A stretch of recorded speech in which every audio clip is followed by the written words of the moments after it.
अस्सलाम वालेकुम नाज़रीन, मैं हूं अबू बकर खान और आप मेरा यूट्यूब चैनल देख रहे हैं। नाज़रीन, सबसे पहले तो आपसे गुजारिश है कि मेरे इस चैनल को सब्सक्राइब कीजिए, लाइक कीजिए और अपने दोस्तों के साथ शेयर कीजिए। नाज़रीन, आज तकरीबन 1 माह बाद मैं वीडियो बना रहा हूं और जिसकी वजह ये थी कि कुछ मसरूफियात थी और दूसरा ये है कि सर्दी इतनी ज़्यादा थी कि कुछ भी करने को दिल नहीं चाह रहा था। और जैसा कि आप जानते हैं कि सर्दी जो है इस दफ़ा बहुत ज़्यादा पड़ी है और आजकल मौसम जो है वो फिर भी कुछ बेहतर है, लेकिन सर्दी ने इस दफ़ा कहते हैं ना कि कड़ाके निकाल दिए। और हमें सबसे ज़्यादा खुशी ये है कि एक दफ़ा फिर बचपन वाले रोज़े जो हैं वो हमें फिर देखने को मिल रहे हैं और इस दफ़ा सर्दियों में रोज़े हैं और अल्लाह पाक सब के रोज़े जो हैं वो कबूल व मंजूर फरमाएँ। और अब मैं आता हूँ वीडियो के टॉपिक की तरफ, जो कि मैंने लिखा हुआ है कि बबू राना की एक हालिया पॉडकास्ट में उन्होंने आफ्ताब इकबाल के बारे में जो जो कहा उसमें कितनी सच्चाई है और कितना मुबालगा है। तो जी हाँ नाज़रीन, बबू राना ने 2 पॉडकास्ट जो हैं वो दी। एक नईम हनीफ जो कि हमारे साथ ARY में काम करते थे, ब्यूरो चीफ से बड़े मज़ेदार आदमी थे, उनके साथ, और एक गंदा अंडा हसीब खान के साथ। तो क्योंकि दोनों जो पॉडकास्ट थी उनकी नौइयत, उनके सवालात एक जैसे थे, तो इसलिए मैं ये नहीं कहूँगा कि फ़लाँ का सवाल है या फ़लाँ का। तो सबसे पहले जो मेन सवाल था वो पूछा गया कि आफ्ताब इकबाल कब वापस आएंगे। तो बब्बू राना ने ये कहा कि वहाँ पे वो एक छोटी सी टीम जो कि लोकल टीम है उसके साथ काम कर रहे हैं, तो अभी कुछ ऐसी मसाइल हैं जिनकी वजह से वो पाकिस्तान नहीं आ सकते। लेकिन मैंने उनको मशवरा दिया, यानी बब्बू राना ने मशवरा दिया है कि आप आएँ, कोई बात नहीं, सब चीज़ें जो हैं वो देखेंगे कि क्या होता है। फिर उसके बाद बब्बू राना से पूछा गया कि जुनैद सलीम और आफ्ताब इकबाल में क्या फ़र्क है। तो बब्बू राना ने, मैं ये कहूँगा कि वहाँ पे थोड़ा सा, वहाँ पे उसने, कहते हैं ना कि वो थोड़ा सा बैलेंस रखने की कोशिश की दोनों को, कि जुनैद सलीम जो हैं वो उस तरह के कहते हैं ना कि उस्ताद नहीं है जिस तरह के आफ्ताब इकबाल हैं। जी, ये बात उसकी बिल्कुल ठीक है बब्बू राना की। लेकिन मैं ये समझता हूँ कि जुनैद सलीम के साथ मैंने भी एक दिन, यानी मुझे एक दिन काम करने का, काम नहीं, मैं सिर्फ गया था उनके पास, तो मुझे उनके साथ मिलने का मौका मिला। तो जुनैद सलीम जो हैं वो बड़े अच्छे और कहते हैं बड़े नफीस आदमी हैं। मैं ये समझता हूँ कि मिज़ाज को बड़े अच्छे तरीके से समझते हैं, एडिटोरियल स्टाफ उनका बड़ा अच्छा है। और मैं ये समझता हूँ कि उनके लिए सबसे अहम बात यह है कि उन्होंने आफ्ताब साहब का वो प्रोग्राम हस्बे हाल उस वक्त टेक ओवर किया जब लोग ये समझते थे कि हस्बे हाल जो है अब वो बंद हो जाएगा, और उन्होंने बड़ी महारत से, बड़े तरीके से उसे 15 साल,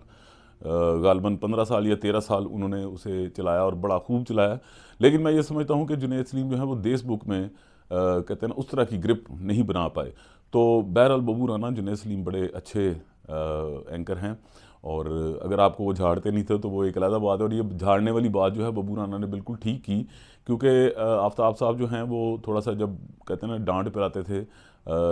आर्टिस्ट को, तो उनकी कॉमेडी जो है वो ज़्यादा, कहते हैं ना, निखर के सामने आया करती थी। तो मैं ये समझता हूँ कि आफ्ताब इकबाल और जुनैद सलीम दोनों में अगर मुआवजा किया जाए तो मेरे ख्याल से दोनों एक ही, कहते हैं ना कि एक ही सफ़ में, यानी एक ही कैटेगरी है उनकी। दोनों मायनाज हैं, दोनों बेहतरीन हैं, लेकिन आफ्ताब साहब को एज इसलिए हासिल है कि उन्होंने एक लंबा अरसा उन कॉमेडियंस के साथ काम किया जिनके साथ जुनैद सलीम को मौका नहीं मिला, या उन्होंने जुनैद सलीम के साथ काम नहीं किया। तो ये बात बड़ी ज़बरदस्त थी कि बब्बू राना ने ये कहा कि मैं ये चाहता हूँ कि आने वाले वक्तों में सब इकट्ठे हों, और यही बात मैं कहता हूँ कि आने वाले वक्त में सभी आर्टिस्ट साथ हों। फिर बात ये हुई कि जी आपकी नसीम विकी से लड़ाई हुई, शायद आपने इस वजह से देश बुक छोड़ दिया। तो बब्बू राना ने जवाब में यही कहा कि नहीं, वो मेरे बड़े भाई हैं और मैं उनका बड़ा एहतराम करता हूं, और नसीम विकी के साथ मेरा ऐसा कोई मामला नहीं। लेकिन मैं ये समझता हूं कहीं ना कहीं कुछ ऐसा ज़रूर था वो। तो इसके बाद नाज़रीन मैं बात करूंगा होशियारियाँ की। होशियारियाँ, जैसा कि आप जानते हैं कि मैं पिछले कई व्लॉग्स में आपसे कहते हैं ना अर्ज़ कर चुका हूँ कि आप मुझे लाजमी बताइए कि होशियारियाँ शो आपको लगता है कि उसका कॉमेडी का मेयार जो है वो बेहतर है या कि उससे कम हो चुका है। क्योंकि मैंने पिछले दिनों भी होशियारियाँ शो में देखता रहा, क्योंकि होशियारियाँ शो इस वक्त जो है वो मतलब खबरहार के बाद वो वाह शो है कि जिसमें सेम वही पैटर्न फॉलो किया जाता है, लेकिन अब सेम भी नहीं किया जाता, अब उसमें काफ़ी चेंजेस आ गई हैं और मिज़ाह का जो लेवल है वो काफ़ी हद तक नीचे आ चुका है। तो होशियारियाँ शो जो है वो आप देखिए और मुझे बताइए कि क्या उसमें कॉमेडी का मेयार वही है या कि वो कम हो चुका है। बाकी ये है कि मेरे जितने भी दूसरे प्लेटफॉर्म्स हैं, यानी सोशल मीडिया के, आप वहाँ पे जाके भी उसे फॉलो कीजिए। मेरा इंस्टाग्राम abubakar.khan ऑफिशियल है, اور میرا جو ٹک ٹاک ہے وہ ہے ابو بکر خان ولاگز، آپ وہاں پہ بھی جائیے اور جا کے اپنی رائے لازمی دیجیے۔ پھر میں آپ سے یہ بات کرنا چاہوں گا کہ پچھلے دنوں میں نے ایک ولاگ اپلوڈ کیا ہے کہ میں ایبٹ آباد گیا ہوا تھا اور وہاں پہ میں نے سنو فال بھی دیکھی، لیکن میں آپ کو نہیں دکھا پایا کیونکہ جو میں نے ولاگ ریکارڈ کیا تھا وہ گھر میں تھا، جس دوست کے گھر میں ہم ٹھہرے تھے، تو وہ جو ہے وہ آپ نے بالکل نہیں دیکھا۔ پھر آپ کہتے ہیں کہ جی آپ اس طرح کی خبریں اور اس طرح کی باتیں کیوں کرتے ہیں، آپ کو چاہیے کہ اپنے سے کچھ کریں۔ تو اگر اس پہ کہتے ہیں نا 2000 ویوز بھی آ جاتے تو میں اس کو کنٹینیو کرتا اس طرح کی چیزوں کو، کہ ولاگ باہر جا کے کیا یا اس سے ہٹ گئی۔ تو آپ لوگ پسند ہی یہی کر رہے ہیں، تو اس لیے میں یہ سمجھتا ہوں کہ اس طرح کے ہی جو کہتے ہیں نا ولاگز وہ آپ کو دکھائے جائیں، اور جن میں کوئی نہ کوئی خبر ہو، کوئی نہ کوئی چیز ہو، اور میں کوشش کروں گا کہ انٹرویوز جو ہیں وہ بھی کنڈکٹ کروں، کیونکہ اب ظاہری بات ہے کہ میں چاہتا ہوں کہ میں کسی کے ساتھ رابطے میں آؤں، اس لیے کیونکہ میں خود کسی سے رابطہ نہیں کرتا تھا،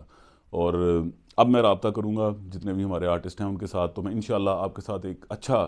جو ہے انٹرویو وہ بھی شیئر کیا کروں گا۔ لیکن یہ جو آپ کہتے ہیں نا کہ اس سے ہٹ کے کچھ کریں، اس سے ہٹ کچھ میں اس سے ہٹ کے میں نے دیکھ لیا، اگر آپ کہتے ہیں نا میں 2000 ویوز بھی مجھے دیتے، آپ جا کے دیکھ لیجیے اس سے 100 بھی ویوز نہیں ہیں، حالانکہ اس پہ میں نے بڑی محنت کی، اور اس چیزوں پہ جو آج میں آپ کے ساتھ ولاگ شیئر کر رہا ہوں ان پہ کوئی محنت نہیں ہوتی، بس یہ ہے کہ آپ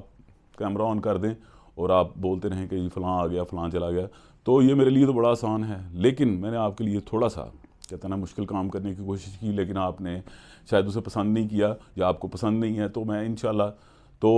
اسی طرح کا ولاگ جو ہیں وہ میں آپ کو ضرور دکھایا کروں گا، کیونکہ اس میں آپ کا انٹرسٹ زیادہ ہوتا ہے۔ باقی اپنا بڑا خیال رکھیے گا، میرے چینل کو جاتے ہوئے سبسکرائب کر دیجئے، لائک کر دیجئے اور اپنے دوستوں کے ساتھ شیئر کیجئے، اور مجھے یہ بتائیے گا کہ یہ ویڈیو آپ کو کیسی لگی، اس کی پکچر کوالٹی کیسی لگی، اس کی وائس کوالٹی کیسی لگی، کیونکہ میں نے کچھ چینجز کیے ہیں، اس چینجز کو آپ نے ہی کہا تھا کہ کیا جائے، تو آپ مجھے اپنی لازمی فیڈ بیک دیجیے گا۔ باقی اپنا بڑا خیال رکھیے گا، آپ سے ملاقات ہوگی انشاءاللہ اگلی ویڈیو میں۔ اللہ حافظ۔